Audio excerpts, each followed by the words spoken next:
네, 오늘은 14장하고 15장 한 절반 정도 뒷부분인데 한번 로마서 이제 14장 1절부터 15장 절반 정도까지 보도록 하겠습니다. 네, 바로 시작해도 되겠죠? 네, 오늘 어버이날이신데 안 가시고 오셔가지고 네, 녹화하면 올려드릴 생각인데 우선 이제 14장하고 15장이 제가 생각하기에는 이제 로마서에서 가장 중요한 부분입니다.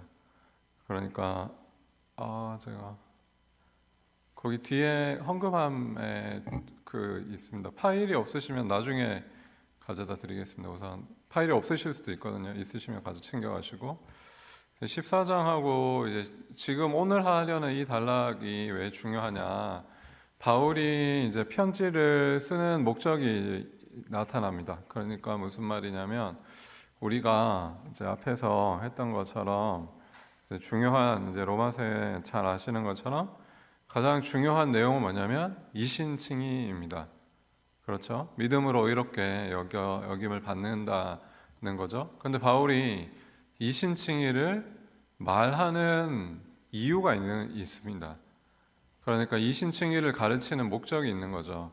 그 목적이 있는데 그 이신칭의를 말하는 것은 믿음으로 의롭게 된다는 것은 잘 생각을 해보시면 로마에 있는 교인들에게 편지를 보내잖아요.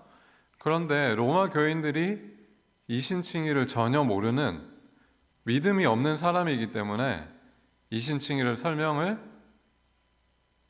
했을 수도 있지만 이미 다 교인들이잖아요.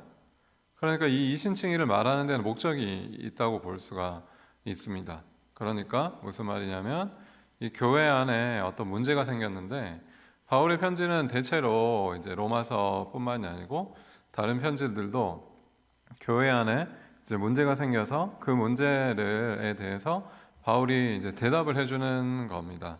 예를 들면 이제 고린도전서 같은 경우는 여러 가지가 있는데 그 중에 우상 숭배도 있고 또 은사가 너무 많은데 그걸 제대로 잘 사용하지 못하니까 그 은사를 어떻게 써야 하는지를 가르칩니다. 그리고 또 데살로니가 이런 거는 이제 부활에 대한 이야기를 가르치고 에베소서 같은 경우는 교회 하나됨입니다.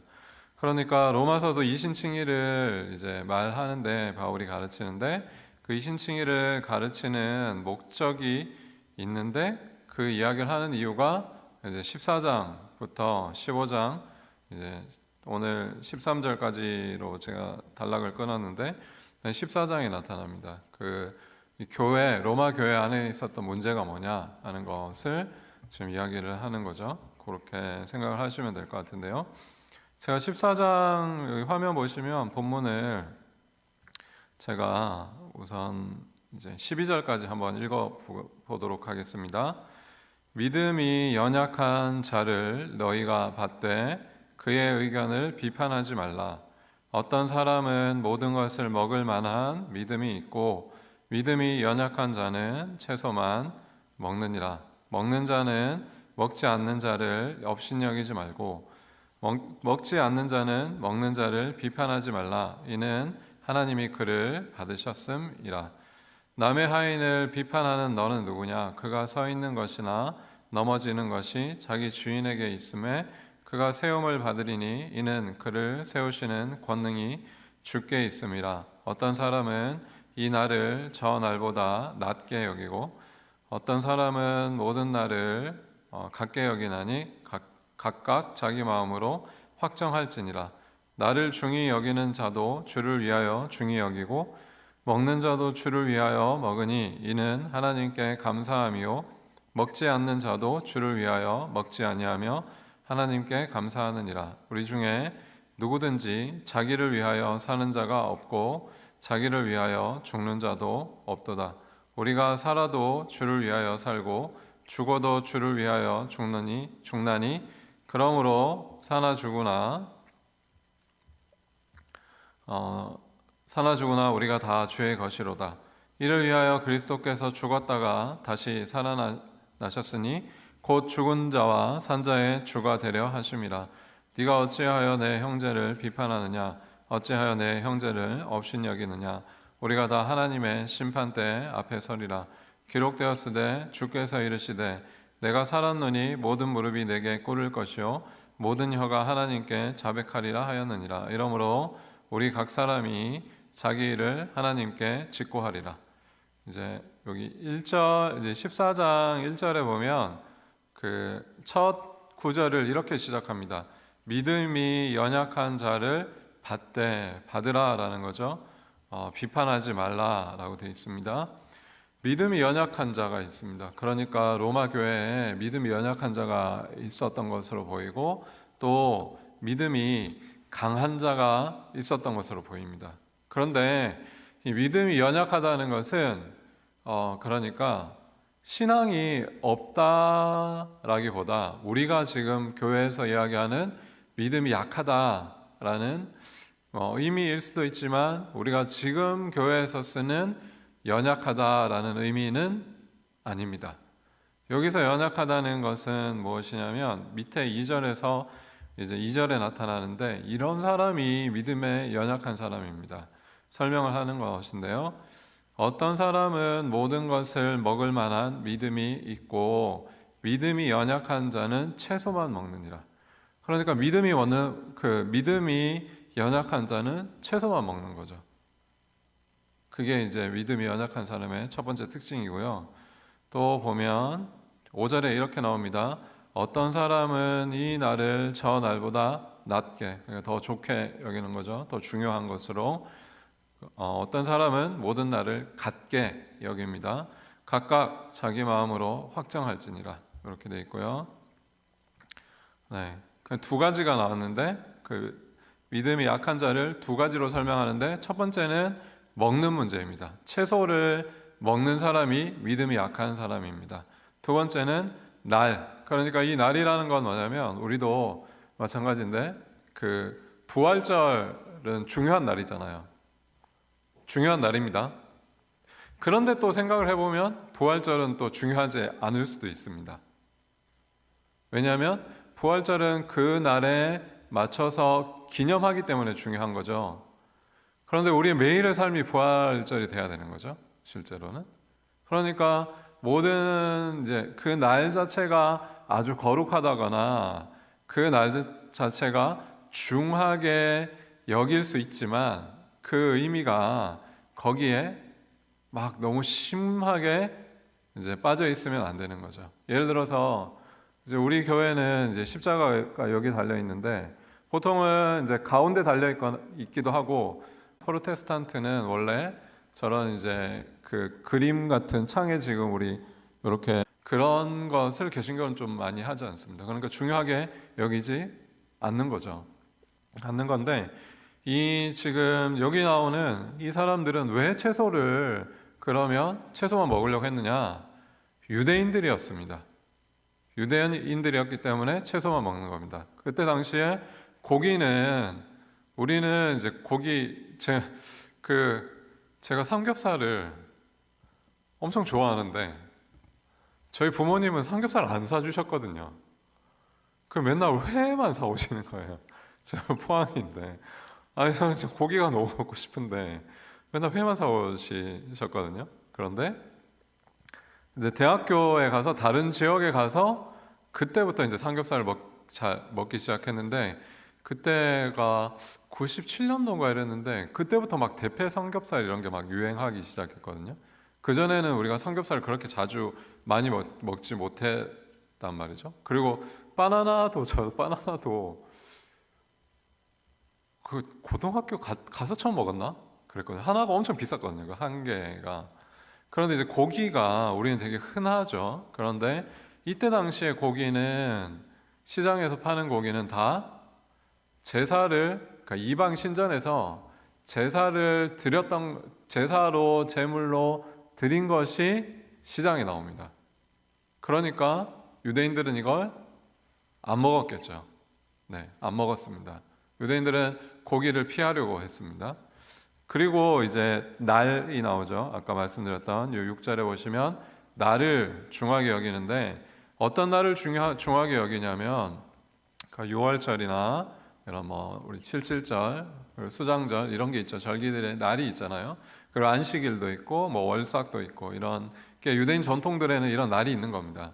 그런데 그런 날을 지켜야 된다라고 생각했던 사람이 믿음이 약하다라고 표현을 하고 있습니다. 그러니까 로마서에서는 믿음이 약하다고 표현되는 사람들은 유대인 출신의 그리스도인일 가능성이 높습니다.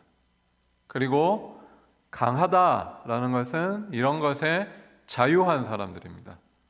그러니까 야채를 먹든지 고기를 먹든지 상관이 없다고 생각했던 사람들이 있었는데 그 사람들은 강한 사람들이고 또 절기를 이렇게 어떤 절기가 더 중요하고 어떤 절기가 중요하지 않다 이렇게 생각하지 않았다는 것입니다.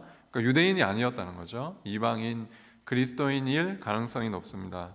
고린도전서와는 조금 다릅니다. 고린도전서는 약한 사람들이 이방인일 가능성이 높고 강한 사람이 유대인일 가능성이 높습니다. 근데 로마서는 약한 자들이 아마 유대인 그리스도인일 가능성이 더 많습니다. 제가 이제 미국에 갔는데 제가 공부를 하던 학교에 어떤 이제 제 전공은 아니고 다른 전공의 교수님이 이제 박사 학생들 데리고 가끔 밥 먹으러 가는데 그렇게 막 술을 권하시는 겁니다. 포도주. 자기들은 그거 먹어도 된다고 생각하는 거죠. 그런 전통이 있는 거죠. 근데 우리는 술, 담배 안 되잖아요. 근데 약간 이런 문제인데 자유할 수 있는 것에 대한 이야기를 지금 하는 것이고 그게 신앙에 별로 그렇게 중요하지 않다라고 아마 생각을 했던 것 같습니다. 그런 두 그룹이 있었다는 걸 잘 생각을 해보시고 그런데 그 두 그룹 간에 갈등이 있었던 것 같습니다. 갈등이 있었던 것 같은데 그걸 이제 이렇게 이야기합니다. 믿음이 14장 1절에 연약한 자를 너희가 받으라 라고 되어 있습니다. 받되 라고 되어 있는데 이거 명령형입니다. 너희가 받아라. 믿음이 약한 그 사람이 절기를 따지든지 그 사람이 혹은 채소 때문에 그런 이제 신앙의 걸림돌을 가지고 있는 사람이라고 하더라도 혹은 유대교인이니까 율법을 꼭 지켜야 된다고 말했던 그런 사람이라고 할지라도 너희가 받으라 라고 되어 있습니다. 그리고 그의 의견을 비판하지 말라라고 되어 있습니다. 한글 번역은 제가 아마 로마서 앞에 할 때도 말씀을 드린 것 같은데 한글 번역은 비판하다는 게 우리 교회에서처럼 막 이렇게 판단하거나 비난하거나 비판한다는 의미로 생각될 수 있겠죠. 그런데 그런 의미가 아닙니다. 여기서 나오는 이제 비판한다, 판단한다라는 것은 비판한다, 판단한다는 것은 우리가 생각하는 정도의 교회에서 의미보다 더 심한 의미를 가집니다. 그러니까 네가 죄가 있다라고 심판하는 겁니다. 그런 의미를 가지는 겁니다. 그래서 그 사람이 그런 의견을 가졌다고 해서 네가 정죄하지 말라는 겁니다. 그러니까 여기서도 정죄하다는 것도 우리가 보통 지금 우리가 쓸 때 정죄하다고 할 때 저 사람에 대해서 정죄한다 이런 말 쓰잖아요. 그런데 그런 의미보다 더 심한 겁니다. 죄가 있는 것을 심판하고 이 사람이 죄를 지었다는 것을 판결한다는 의미입니다. 그러니까 재판정에서 이제 판단한다는 의미이거든요. 이걸 이제 영어로 하면 judgment죠, 혹은 judge인데, 그러니까 우리 재판관들 쓰는 그런 단어입니다. 법정에서 사용하는 단어죠. 그리고 3절에 보시면 먹는 자는 먹지 않는 자를 또 업신여기지 말라라고 되어 있습니다. 업신여기지 말라라고 되어 있어서 이 사람들을 두 그룹 다 지금 어떤 상황에 있냐면 서로 그 신앙의 색깔 때문에 서로 정죄하고 비난하고 업신여기고 있었던 것으로 보입니다. 그리고 앞에 보시면 그 사람이 연약한 자를 1절에 비판하지 말라라고 했잖아요. 그러니까 채소를 먹지 않는 사람을 비판하지 말라는 거죠. 그런데 밑에는 또 먹지 않는 자는 먹는 자를 3절에 비판하지 말라라고 되어 있습니다. 그러니까 무슨 말이냐면 서로 지금 비판하고 있는 겁니다. 먹는 자가 먹지 않는 자를 비판하고 먹지 않는 자가 잠깐 헷갈리는데 먹는 자가 먹지 않는 자를 비판하고 먹지 않는 자도 먹는 자를 비판했던 것입니다. 서로 지금 비판하고 서로 이제 정죄하고 있는 것입니다. 그런데 바울이 하는 이야기가 뭐냐면 남의 하인을 이제 이 하인이라는 것은 원래 이제 집안일을 이제 하는 사람들을 이야기하는데 어쨌든 하나님 나라의 백성들이고 하나님 나라의 일을 하는 사람이라고도 볼 수 있는데 남의 하인을 그렇게 함부로 하나님의 백성을 함부로 너희가 비판하지 말라는 겁니다. 다른 말로 하면 정죄하지 말라는 겁니다. 더 나아가서 그 사람이 죄가 있다라고 선언을 네가 마음대로 하지 말라는 겁니다. 이유가 뭐냐면 그 서 있는 것과 넘어지는 것이 누구한테 있냐면 주인에게 있습니다. 넘어지다라는 것은 우리가 복음서에서도 많이 이야기하잖아요. 믿음에 넘어지는 것, 걸려 넘어진다. 예수님도 그런 표현을 하시잖아요. 그런 믿음에 걸려 넘어지는 것을 이야기합니다. 믿음에 서 있는 것과 걸려 넘어지는 것 자체가 모두 누구한테 있냐면 주인에게 있습니다. 하나님께 있는 겁니다. 그러니까 정죄하는 것은 우리가 해야 할 게 아니라는 겁니다. 그럼 누구만 할 수 있냐면 하나님만 하실 수 있는 겁니다. 우리가 교회에서 아시는 것처럼 한국교회가 장로교가 주류인데 엄청나게 많이 쪼개져 있는 거 아시죠? 교단이 엄청 많이 있습니다. 물론 이제 우리 고신교회는 이제 신사참배 때문에 이제 그 쫓겨난 교단이니까 그런 어떤 이제 중요한 신학적인 이유가 있을 수는 있습니다. 그런 경우도 있지만 대체로는 엄청 작은 군소교단들은 돈 문제 때문에 다 쪼개지고 서로 비난하는 경우가 많이 있거든요. 하나가 잘 되지 못하는 거죠. 그런데 이제 그런 것은 그냥 교단뿐만이 아니고 교회 안에서도 마찬가지지 않습니까? 서로 이제 정죄하고 비난하는 게 교회가 이런 문제가 제일 좀 많죠. 그래서 이제 교회는 이제 그런 상대방을 서로 비난하고 비판하기가 쉬운데 그렇게 하지 말라라고 이야기합니다. 우선 이제 오전은 설명했는데 날에 대해서 이렇게 이야기를 하는데 이 먹는 것과 날에 대해서 이렇게 이야기합니다. 6절에 이게 중요한 날과 그리고 먹는 것을 생각하는 기준인데 그게 뭐냐면 하나님을 위해서 해라는 것입니다.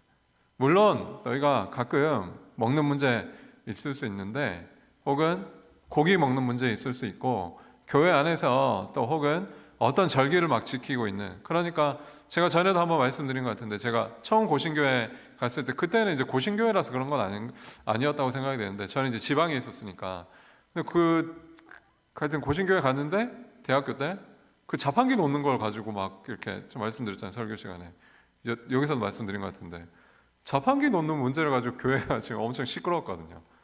그 서울에 있는 교회인데 왜냐하면 자판기를 놓으면 주일날 동전을 써야 되니까 이걸 지금 자판기를 놔야 되느냐 말아야 되느냐 이런 걸 가지고 엄청 그 당회에서도 되게 논의 중이었고 또 교회에서도 그것 때문에 되게 논란이 많았습니다. 사실 이제 드럼도 이거 올라온 지 얼마 안 됐잖아요. 저희 강대상에 논 지 얼마 안 됐거든요. 이거는 사실은 생각해보면 지금 다 하고 있단 말이죠. 강대상에 이제 그 본당에 드럼이 있거나 혹은 그 권사님들 집사님들 강대상 못 올라오셨잖아요. 예전에 저희도 그 어릴 때 못 올라갔거든요. 함부로 올라가면 안 된다고 하셔가지고 그래서 원래는 여기 제가 어릴 때 다니던 교회는 그 슬리퍼가 있었거든요. 신발 갈아 신고 올라왔단 말이죠. 근데 지금은 그렇게 하지 않거든요. 그게 이제 어떤 문화적인 그런 이제 측면일 수 있죠. 그런데 그런 걸 하는 데 있어서 중요한 게 있는데 중요한 게 뭐냐면 하나님을 위해서 하라는 것입니다. 그런 기준은 하나님을 위해서 하는 것입니다. 보시면 먹는 자도 주를 위하여 먹으니 이는 하나님께 감사하며 먹지 않는 자도 주를 위하여 먹지 아니하며 하나님께 감사하느니라. 중요한 것은 하나님께 하는 그런 태도의 그런 마음가짐으로 그렇게 이제 그런 신앙의 스타일을 유지해 가야 한다는 것입니다. 그런데 이렇게 얘기합니다. 우리 중에 누구든지 자기를 위하여 사는 자가 없고 자기를 위하여 죽는 자가 없습니다. 그러니까 이런 모든 문제에 있어서 나를 위해서 하는 신앙생활이 아니고 하나님 나라를 위해서 하는 신앙생활이 되어야 한다라고 이야기를 하고 있습니다. 그래서 이제 이것을 위해서 그리스도께서 죽었다가 다시 살아나셨고 곧 죽은 자와 산 자의 주가 되려 하심이라 라고 이야기를 하고 있는데, 우리는 살아도 주를 위해서 살고 죽어도 주를 위해서 살고 그러므로 사나 죽으나 다 주의 것입니다. 우리는 주님이라는 그 목표를 가지고 살아가고 있고 또 그 주가 되시기 위해서 예수님께서는 이제 죽었다가 부활하셨습니다. 앞에 이제 5장 할 때 생명 이런 얘기를 했는데 예수 그리스도는 생명의 주인이십니다. 생명의 주인이시라는 것은 또 어떻게 이야기를 할 수 있냐면 산자와 죽은 자, 여기서는 이제 9절에서는 예수님께서 산자와 죽은 자의 퀴리오스라고 해서 이제 주이십니다.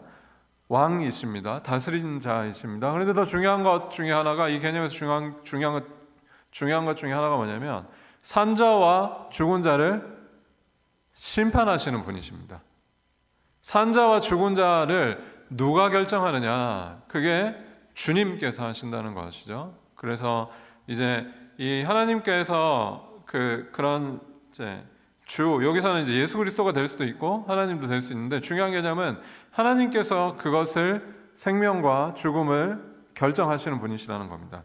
그래서 10절에 보면 네가 어찌하여 내 형제를 비판하느냐, 앞에 나왔던 것처럼 비판이라는 것은 그냥 비판하는 게 아니고 네가 네가 그것은 죄다 이렇게 선언하는 겁니다. 네가 안식일 제대로 안 지키는 것은 죄다, 네가 고기를 제대로 먹지 않는 것은 죄다 이렇게 정하는 것, 혹은 우리가 자유한데 음식을 먹는 것은 죄고, 또 혹은 그 절기를 지키면서 율법주의적으로 사는 것이 죄다 이렇게 얘기하는 것이 비난하는 것입니다. 그런데 그것을 왜 하지 말아야 하느냐면 우리가 다 하나님의 심판대 앞에 설 것이기 때문입니다. 다른 말로 하면 하나님께서 그 결정을 하신다는 것입니다. 하나님께서 이 모든 일들의 결정을 하시는 것이고, 그리고 하나님 앞에서 모든 사람들은 다 그 심판대 앞에 죄를 고하게 되어 있습니다.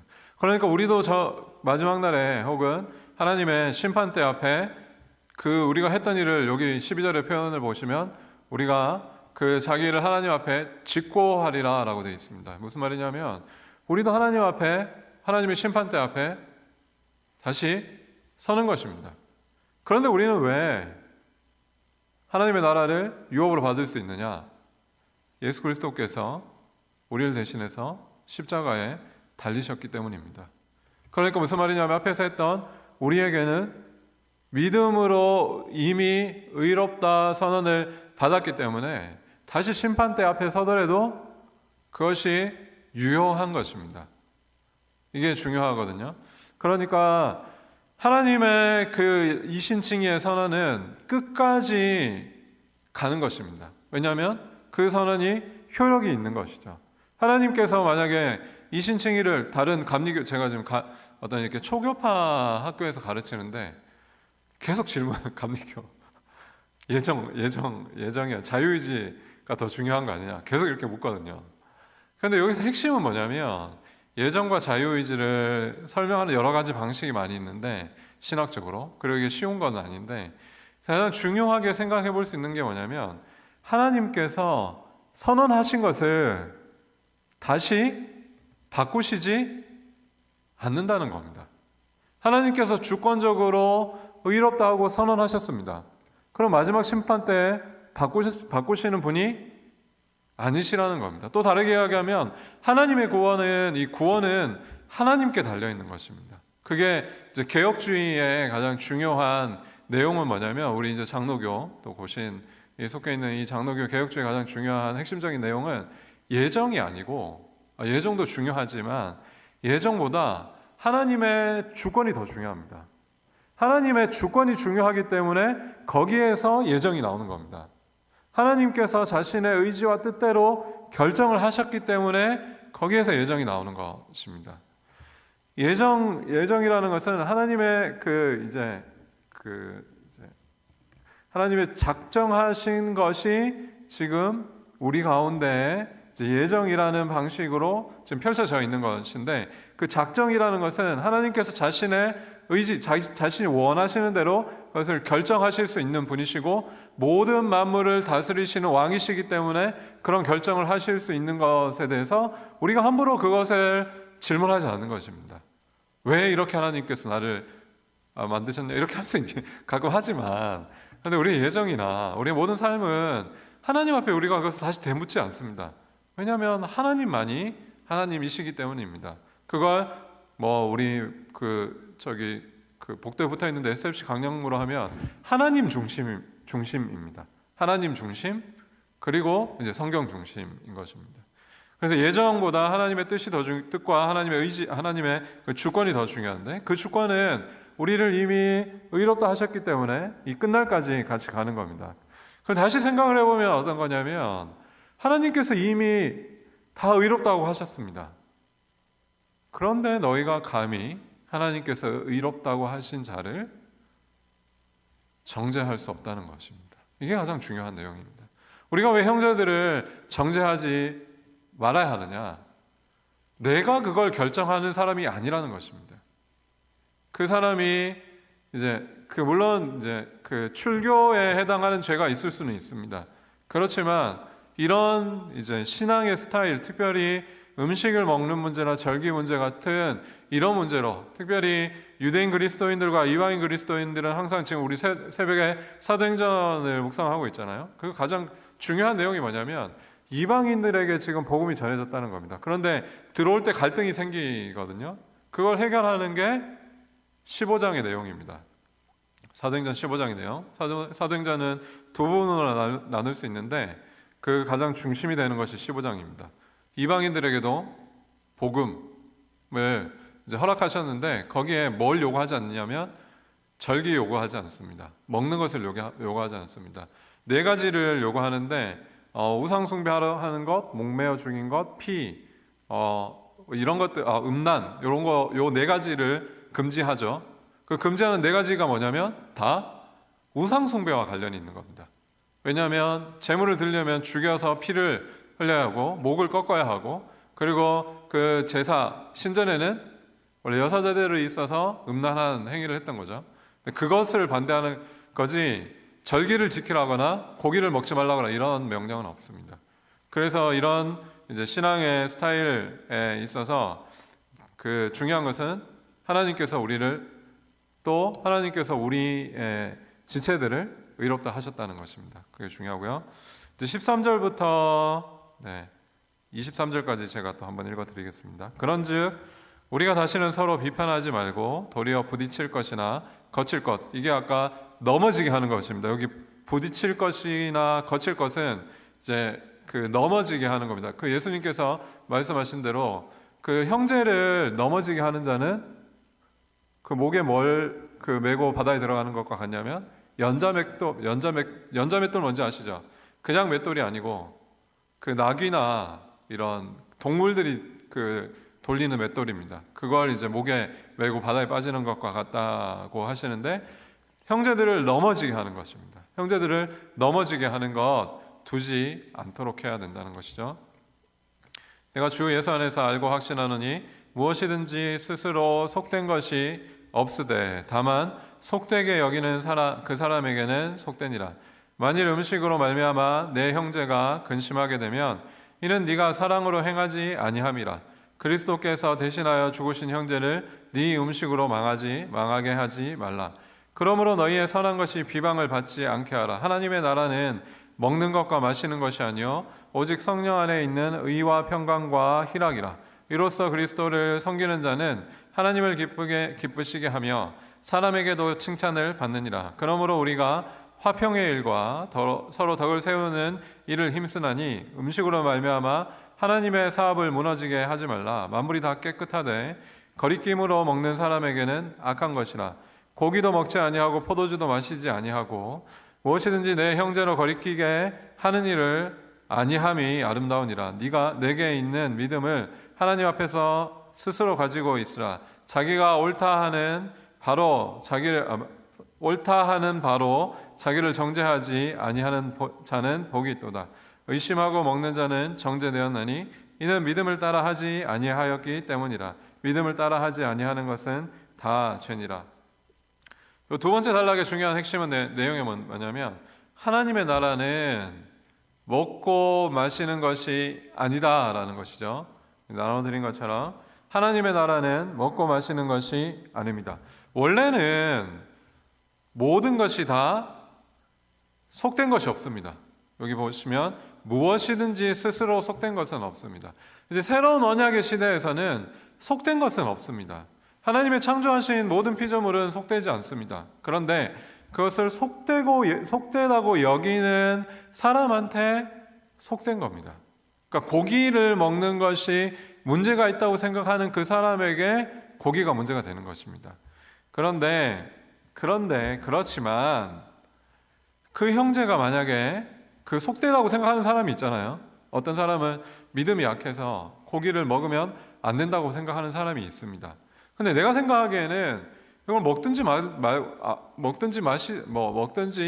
먹지 않든지 그건 중요한 것은 아닙니다. 그런데 그 형제가 만약에 내가 이 고기를 먹는 걸로 그 형제가 근심하게 되면 먹지 말아야 한다는 겁니다. 그 형제가 그렇게 근심해서 망하게 되는 일을 하지 말라라고 이야기를 하는 것입니다. 그러므로 너의 선한 것이 비방을 받지 않게 하라는 것입니다. 먹는 것, 이거 하나님께서 만드신 모든 피조물은 선하고 속되지 않기 때문에 우리가 그것을 다 누려도 되지만 만약에 내가 하는 어떤 행위가 다른 형제를 거리끼게 하면 하지 말아야 한다는 것입니다. 그게 중요한 원칙인데 그걸 이렇게 이야기합니다. 하나님의 나라는 먹는 것과 마시는 것이 아니요 오직 성령 안에 있는 의와 평강과 희락이라. 이 구절을 생각할 때 보통은 하나님의 나라는 물질을 많이 가지는 것이나 혹은 이런 그 재물의 문제이다 이렇게 그것과 관련된 것이다 이런 게 아니고 먹고 마시는 것이 아니라는 것은 뭐냐면 하나님의 나라는 어떤 것이냐, 먹는 것과 마시는 이러한 문제를 가지고 서로 갈등을 일으키는 그런 곳이 아니라는 것입니다. 서로 내가 생각하는 것이 옳다고 생각하고 상대방을 비난하고, 그러니까 아까 제가 비난이라는 것은 더 비판이라고 말씀을 드렸잖아요. 이 먹는 것과 마시는 이런 문제, 그러니까 형제와 관련되어 있는 이런 문제에서 그 형제를 세우는 것이 더 중요한 것입니다. 이런 먹는 것과 마시는 것이라고 할 때 더 물질을 많이 가지고 더 자유하고 혹은 내 마음대로 살아가고 이런 것에 대한 권면이 아니고 네가 먹고 마시는 것을 어떻게 해야 할지를 주의하는 것이 하나님의 나라라는 것입니다. 만약에 네가 먹는 그것을 가지고 형제를 넘어뜨리게 하면 먹지 말아야 한다는 겁니다. 술 마시지 말아야 한다는 겁니다. 담배 피지 말라는 것입니다. 그것을 보고 어떤 형제가 거리낌이 얻어서 마음이 상하게 된다면 하지 말아야 한다는 것입니다. 내가 생각하기에는 이런 행동들 그런 거 있잖아요. 이제 우리 교우들 중에서도 저런 행동은 좀 하지 말아야 되겠다라고 이렇게 생각이 되는 것들 있잖아요. 근데 그분들은 엄청 자유하면서 하시는 거죠. 근데 그분들도 다른 형제의 마음을 생각해야 된다는 겁니다. 다른 형제의 나는 괜찮지만 다른 이들의 심령이 어떤가를 꼭 생각해야 한다는 겁니다. 그래서 의와 평강과 희락입니다. 의라는 것은 하나님과의 관계성을 이야기합니다. 하나님과의 관계가 올바른 것이 의입니다. 그러면 그 의는 우리 십자가 보신 적 있으시죠? 십자가로 그 의라는 것을 설명하는데 세로축은 뭐냐면 하나님과 나와의 관계가 올바른 것 이렇게 설명하는 것이고 옆에 그 십자가의 옆에 수평적인 것은 이 횡적인 것은 관계에서의 올바름인 것이죠. 그러니까 우리 교우들 간의 관계, 사람들 간의 관계. 그러니까 의라는 것은 하나님과의 나와의 관계인 건데 그래서 십자가를 제대로 세워야 된다 이렇게 말할 때 바로 수직적인 게 바로 세워져야 의가 우선 세워지고 그리고 수평적인 것도 바르게 세워져야 되는 것이죠. 그렇지 않으면 모양이 삐뚤어지잖아요. 하나님과의 관계뿐만이 아니고 우리의 서로의 이렇게 우리 성도들 간의 관계 또 의입니다. 평강은 뭐 아시는 것처럼 그 의가 성립될 때 일어나는 것이 샬롬입니다. 하나님과의 샬롬이 일어나는 것이죠. 그 샬롬이라는 것은 그냥 이것도 단순히 하나님과의 관계뿐만이 아니고 모든 사람들과 평화를 누리는 것입니다. 그리고 그 가운데 기쁨이 있는 것이죠. 하나님의 나라는 먹는 것과 마시는 것이 아니고 오직 성령 안에 있는 의와 평강과 희락이라고 할 때 너희의 영적인 상태가 의롭고 너희의 영적인 상태가 평화롭고 너희의 영적인 상태가 기뻐야 한다 이 말이 아니고 너희 이제 교인들 특별히 성도들 간의 관계 하나님께서 십자가로 예수 그리스도께서 십자가로 사신 그 성도들 간의 관계를 이야기하는 것입니다. 하나님 나라는 그런 관계에서 이루어진다는 것이죠. 그래서 그리스도를 섬기는 자는 하나님을 기쁘시게 하며 사람에게도 칭찬을 받느니라. 사람에게도 칭찬을 받는다는 의미가 뭐냐면 그 사람들을 거리끼도록 하지 않게 마음이 심령이 상하지 않도록 하는 사람이 하나님께 그 사람이 지금 이제 그리스도를 섬기는 자입니다. 하나님을 기쁘시게 하고 성도들을 함께 기쁘게 하는 것입니다. 그러므로 우리가 화평의 일과 서로 덕을 세우는 일, 덕을 세우는 일이라고 하면 이게 고린도전서에도 많이 나오는데 어떤 우리의 상대방의 그러니까 그 성도들의 그 내면적인 어떤 이 성품을 막 이렇게 세우는 이렇게 생각을 할 수 있지만 그런 의미라기보다는 그 사람을 뒤에 것이 강조점입니다. 세우는 것입니다. 이 동사는 어떤 거냐면 마치 건물을 세우는 것과 같은 그런 뉘앙스의 말입니다. 사람을 세워가는 것입니다. 교회에서 우리가 해야 하는 일은 무엇이냐면 함께 하나님께서 주신 화평을 누리고 함께 세우는 것입니다. 교회를 세운다고 할 때처럼 우리가 옆에 성도들을 세우고 우리 교구의 성도들을 세우고 그리고 우리 전도회 성도를 세우는 것입니다. 그것이 지금 바울이 중요하게 생각하는 것입니다. 음식으로 말미암아서 이 하나님의 중요한 이 일을 사업이라고 되어 있는데 하나님의 일, 하나님의 역사, 하나님의 일하심입니다. 하나님께서 우리 가운데 십자가의 일로 우리를 의롭다 하신 이 일들을 무너뜨리지 말라라고 이야기를 하는 것입니다. 만물이 다 깨끗하되 거리끼임으로 먹는 사람에게는 악합니다. 그런데 고기도 먹지 않고 포도주도 마시지 않고 무엇이든지 내 형제로 거리끼게 하는 일을 아니함이 아름답습니다. 그러니까 모든 만물은 다 깨끗하고 하나님께서 만드신 피조물은 좋지만 내가 그걸 다 먹을 수도 있습니다. 내가 다 그걸 누릴 수도 있습니다. 내가 그걸 다 취할 수도 있습니다. 우리가 또 생각해보면 부유하게도 하나님께서 우리에게 그 풍성한 은혜를 주실 수 있습니다.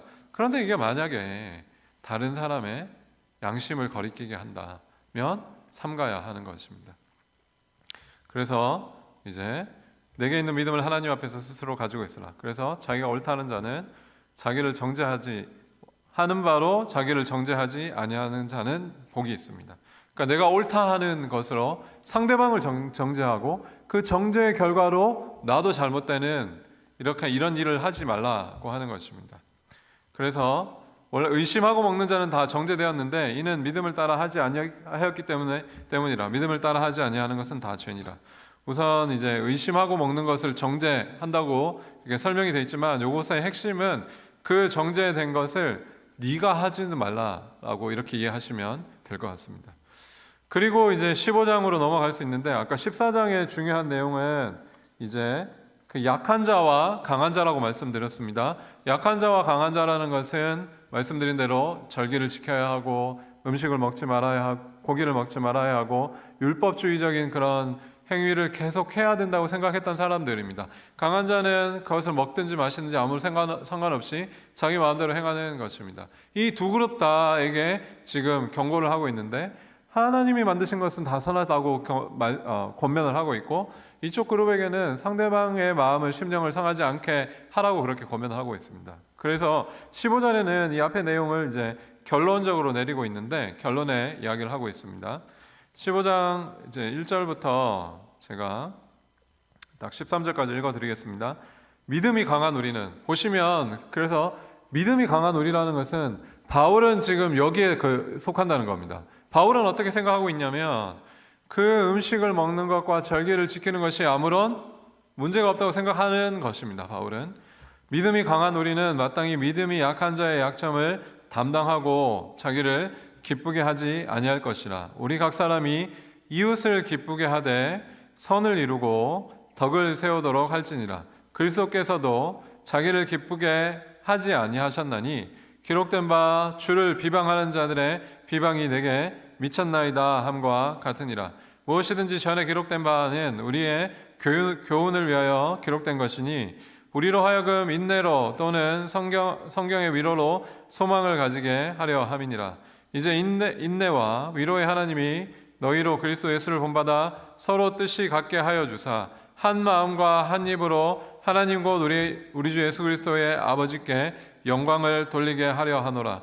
그러므로 그리스도께서 우리를 받아 하나님께 영광을 돌리신 것 같이 너희도 서로 받으라. 내가 말하노니 그리스도께서 하나님의 진실하심을 위하여 할례의 추종자가 되셨으니 이는 조상들에게 주신 약속들을 견고하게 하시고 이방인들도 그 긍휼하심으로 말미암아 하나님께 영광을 돌리게 하려 하심이라. 기록된 바 그러므로 내가 열방 중에서 주께 감사하고 주의 이름을 찬송하리로다 함과 같으니라. 또 이르되 열방들아 주의 백성들과 함께 즐거워하라 하였으며 또 모든 열방들아 주를 찬양하며 모든 백성들아 그를 찬송하라 하였으며 또 이사야가 이르되 이새의 뿌리 곧 열방을 다스리기 위하여 일어나시는 이가 있으리니 열방이 그에게 소망을 두리라 하였느니라.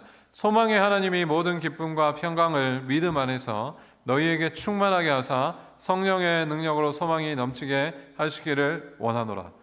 우선 이 부분을 이제 이해하는데 이제 좀 중요한 내용이 뭐냐면 뒷부분부터 하겠습니다. 뒷부분.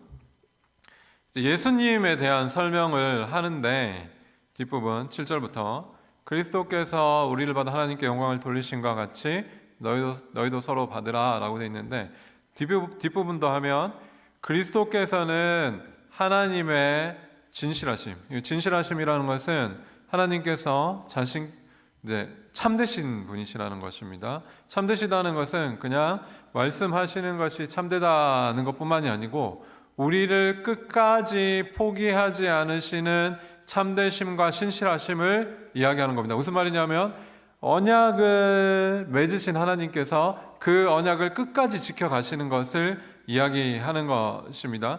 그래서 그리스도께서는 보시면 할례의 추종자가 되셨으며 무슨 말이냐면 너희 유대인들을 위해서 왔다는 것입니다. 하나님의 그러니까 할례 예수님도 어릴 때 이제 그 유대 땅에서 할례를 받으시고 또 유대인의 전통대로 사셨습니다. 하나님의 언약들을 이루시기 위해서 유대인으로 오셨습니다. 그분은 유대인이셨습니다. 그리고 할례를 따르는 그 할례를 따랐다는 건 뭐냐면 그 율법을 다 잘 지키셨다는 겁니다. 그러니까 무슨 말이냐면 예수님께서는 그렇게 해서 이는 조상들에게 주신 약속들을 견고하게 하셨다라고 되어 있습니다. 하나님께서 구약에서 약속하셨던 그것을 다 예수님께서 이루셨습니다. 그러니까 유대인들의 주님이십니다. 아까 말했던 것처럼 유대인들이 어떤 문제가 있었냐면 음식 때문에 막 그렇게 이제 약한 자이고 절기를 막 지키는 그런 사람들인데 그런 그룹인데 그 그룹을 위해서 그런 유대인 그룹들을 위해서 예수님께서 주님이 되셨다는 겁니다. 첫 번째로. 두 번째는 뭐냐면 9절에 이방인들도 그 긍휼하심으로 말미암아 하나님께 영광을 돌리게 하려 하심이라. 예수님께서는 이방인들에게도 주님이 되신다는 겁니다. 예수님께서는 나만의 주님이 아니고 우리 성도들, 다른 스타일의 신앙생활을 하는 성도들의 주님이 되신다는 거죠. 그러니까 이제 밑에 있는 인용 기록된 바, 그러니까 요거는 열방, 그러니까 이방인들의 주님이 되신다는 것을 증거하는 구절입니다. 어떻게 이야기하냐면 내가 열방 중에 주께 감사하고 그리고 주의 이름을 찬송하리로다 함과 같으니라 라고 되어 있고 보시면 이건 시편 18편이고, 그리고 뒤에는 열방들아 주의 백성들과 함께 즐거워라 하였으며, 신명기 32장의 내용인데 무슨 말이냐면 모든 열방이 다 하나님께 찬양을 드리는 것입니다. 그 일을 위해서 예수님께서 오셨다는 것입니다. 11절에 모든 열방들아 주를 찬양하며 모든 백성들아 그를 찬송하라 하였으며, 그러니까 예수님께서는 그 모든 열방들이 하나님께 찬송을 드리게 하기 위해서 오셨다는 것입니다. 그리고 이사야가 이르되 이새의 뿌리 곧 열방을 다스리게 하여 일어나시는 이가 있으니 열방이 그에게 소망을 둡니다. 왜 열방이 소망을 둘까요? 원래는 유대인들이 메시아에게 소망을 두는 겁니다. 열방들이 메시아에게 소망을 둔다는 것은 잘 이해가 되지 않죠. 그런데 그게 하나님께서 이사야를 통해서, 선지자를 통해서 모든 이방인들이 하나님의 백성이 될 것이라는 그 비전을 지금 이사야 선지를 통해서 예언하신 것인데, 그것이 지금 예수 그리스도를 통해서 성취되고 있다라는 걸 이야기하는 겁니다. 이제 두 가지인데, 율법을 온전하게 추종하면서 율법을 온전하게 지키시면서 유대인의 하나님이 되신 것입니다. 유대인의 주님이 되신 것입니다.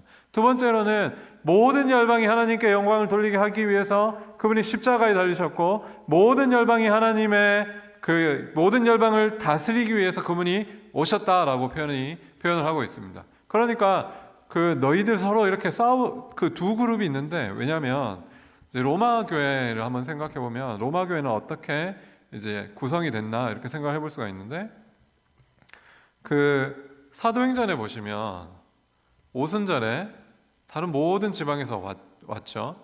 그래서 아마 거기에서부터 로마에 복음이 전해졌던 것 같습니다. 그런데 중간에 이런 일이 있었습니다. 어떤 일이 있었냐면 로마 시대에 글라우디오라는 황제가 있었습니다. 글라우디오라는 황제가 있었는데, 이 황제가 칙령을 하나 이제 발표했습니다. 그러니까 명령을 내렸는데, 어떤 명령이냐면 로마에 있는 유대인들 다 나가라, 로마에서 다 떠나가라, 이런 명령을 내렸습니다. 그게 뭐냐면 왜 그랬냐, 이걸 이제 실제로 로마 시대에 있었던 역사 기록을 보니까 이제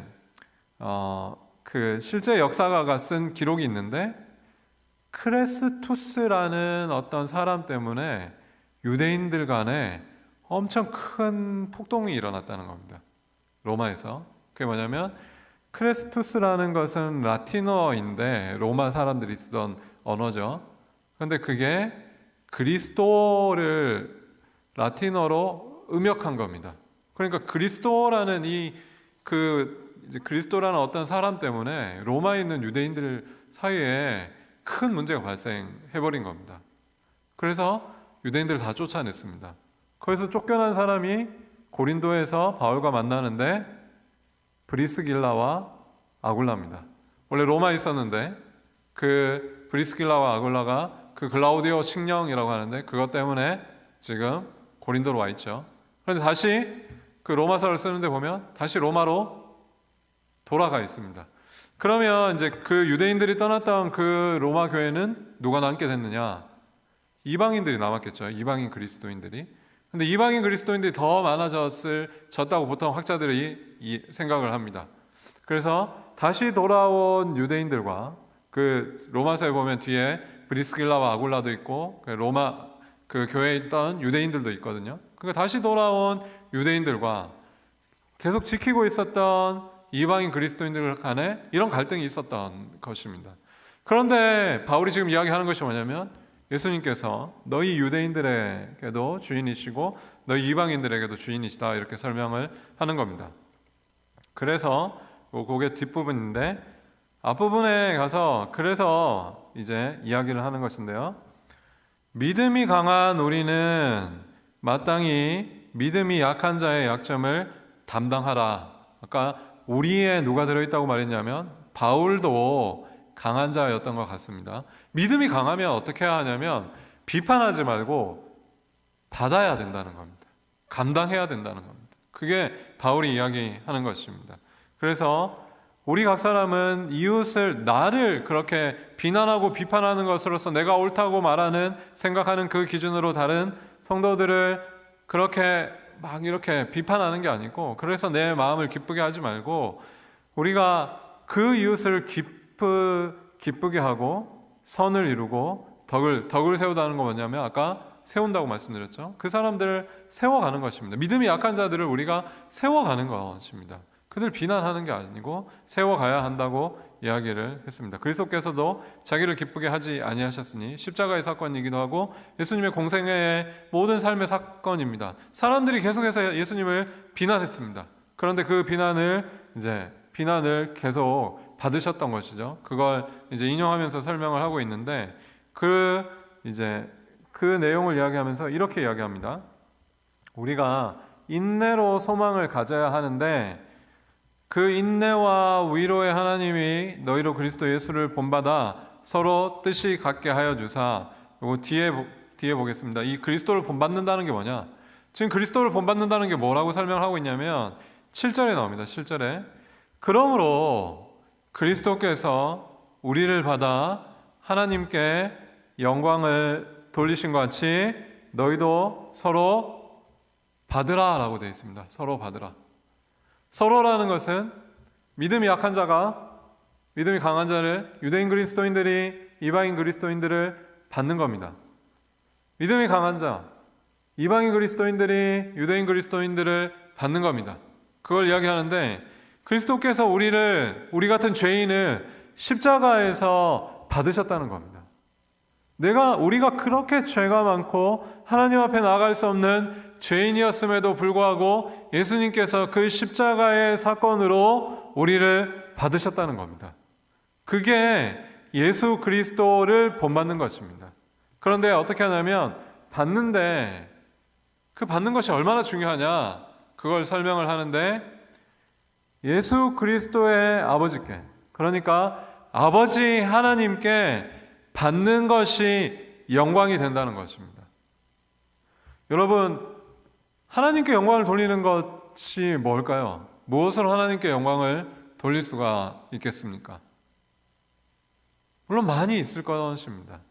우리가 교회를 열심히 섬기는 것을 통해서도 영광을 돌릴 수도 있을 것이고, 우리가 살아가는 삶에서 하나님께 영광을 돌리는 삶을 많이 여러 가지 방식이 있을 겁니다. 그런데 바울이 여기서 중요하게 얘기하는 건 뭐냐면, 너희가 서로 받을 때, 앞에 것으로 이야기하면 너희가 한 마음과 한 입이 될 때, 그때 하나님께 그것이 영광이 된다는 것입니다. 하나님께서 가장 기쁘시게 영광을 받으셨던 사건은 무엇이냐면, 예수 그리스도의 십자가의 사건을 통해서 예수님께서 우리를 받으신 것이 하나님께 가장 영광이 되었다고 지금 바울은 이야기를 하고 있는 것입니다.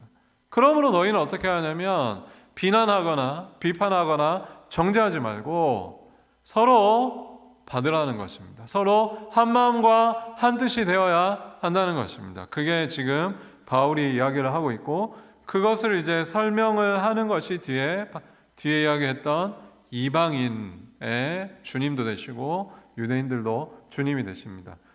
예수님께서 모든 사람들의 이 두 그룹 모두의 주인이 되시기 때문에 너희가 서로 이제는 갈등하거나, 또 혹은 그 음식의 문제나, 또 혹은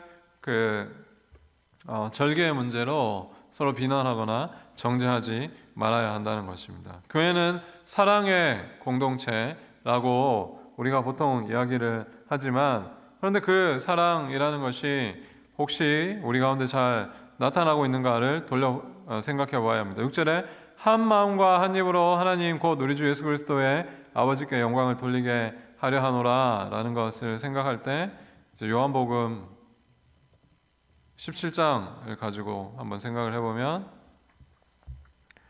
이렇게 이야기합니다. 그 영광 보시면 22절에 17장 22절입니다. 다 설명하면 좋겠지만 시간이 없으니까 중요한 구절 한두 개만 볼 건데, 17장은 예수님께서 마지막으로 제자들에게 하는 마치 유언과 같은 내용입니다. 요한복음에서 제일 마지막으로 제자들에게 말씀하시는 것입니다. 그런데 이렇게 말씀하십니다.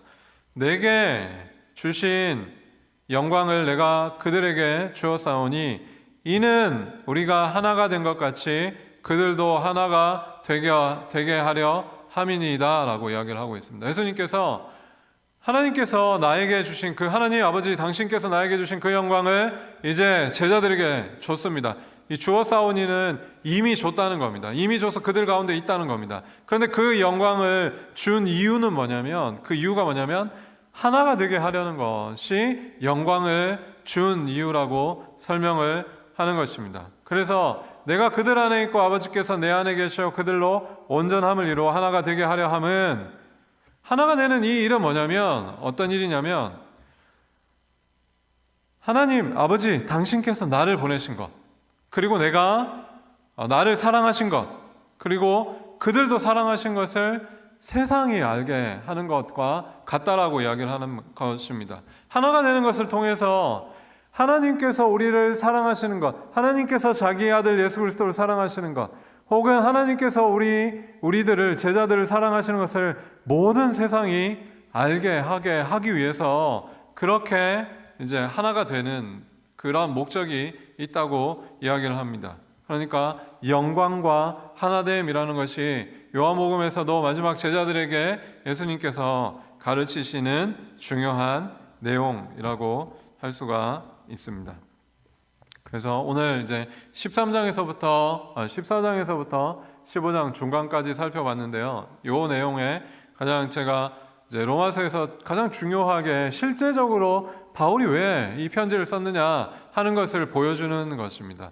유대인들 그리스도인들과 이방인 그리스도인들이 서로 갈등하고 싸우고 있었는데 거기에 대해서 대답을 하고 있습니다. 그런데 그 대답을 하기 위해서 바울이 지금 1장부터 12장까지 쭉 이야기를 한 겁니다. 너희는 하나님께서 믿음으로 의롭다고 선언하셨다. 그러니까 너희는 서로 그렇게 정죄하지 말고 하나님께서 의롭다고 하신 그 이제 성도들을 혹은 이제 교우들을 받으라라고 그렇게 이제 권면하고 있습니다. 근데 이 부분이 이제 좀 그 로마서에서 제가 생각에 가장 중요한 부분 중에 하나라고 생각이 들고 오늘 이 부분을 살펴봤습니다.